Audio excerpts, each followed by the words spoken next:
Madame le maire, monsieur l'adjoint, au nom du groupe Faire respirer l'île, je souhaite rappeler ce soir les valeurs qui nous tiennent à cœur, la responsabilité, la bonne gestion des deniers publics, la mutualisation des moyens et la transparence de l'information des Lillois.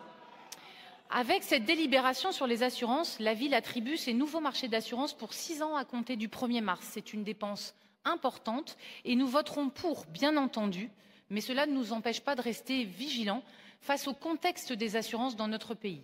Le premier motif de satisfaction, c'est que la ville continuera à être assurée et c'est un point qui est vraiment à souligner parce qu'un quart des collectivités en France n'ont même pas reçu de réponse à leur appel d'offres cette dernière année. Est-ce que vous pourriez d'ailleurs nous préciser combien de candidats ont répondu à notre marché, en particulier pour le lot 1, les dommages aux biens?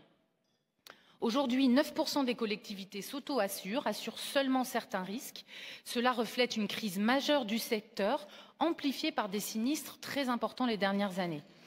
Et les pouvoirs publics, on le sait, ont pris la mesure du problème, alertés par nous, élus locaux. En l'espace d'1 an, le gouvernement a missionné le maire de Vesoul et un ancien président de Groupama pour une mission relative à la gestion et à l'assurabilité des biens publics. Et puis, une mission d'information a été lancée par le Sénat il y a 1 an, en janvier 2024. Et enfin, très récemment, l'autorité de la concurrence a été saisie pour avis sur ce sujet, tellement c'est grave.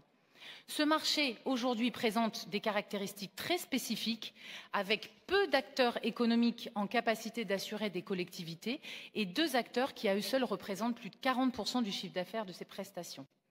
Donc les coûts d'assurance explosent, on le sait, l'île n'échappe pas à cette tendance et n'y peut rien. Entre 2019 et aujourd'hui, notre lot flotte automobile, et c'est important de le savoir pour les Lillois, a augmenté de 84%.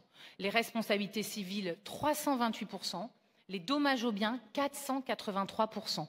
Et les montants de départ risquent d'évoluer à la hausse, à l'image des 45% d'augmentation que nous avons connus en 2022. Donc, au-delà de la question du prix, nous devons aussi nous interroger sur l'évolution des franchises et des exclusions de garantie. Pourquoi? Parce qu'on doit prévoir ce qui peut se passer, une nouvelle pandémie, des nouvelles émeutes, une nouvelle attaque informatique. Quels seraient les montants de prise en charge? Est-ce que vous pourriez nous rassurer? Puisque les contrats ont été signés, c'est une bonne nouvelle, mais il faut savoir ce qu'il y a dedans.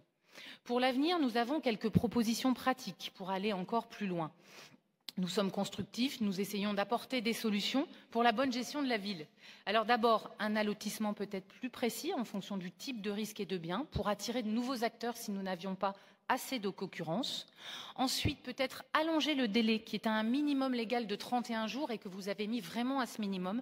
Peut-être avec un peu plus de temps pour l'appel d'offres, nous pourrions mieux faire jouer la concurrence. Et également, peut-être essayer de publier les appels d'offres, non pas en fin d'année, parce qu'en fin d'année, c'est la période la plus difficile dans les bilans des assureurs. Enfin, on l'a évoqué en commission, je suggère qu'une démarche de mutualisation avec d'autres mairies de la métropole, même si nous on les tire par le haut, ce que j'ai cru comprendre, puisse permettre des économies substantielles au niveau des économies d'échelle.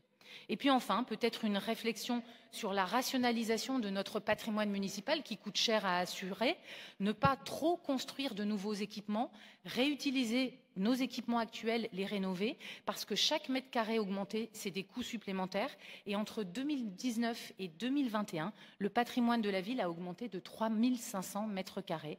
Donc ce sujet de la rationalisation du patrimoine est aussi à prendre en compte. Nous voterons donc pour cette délibération. Je vous remercie.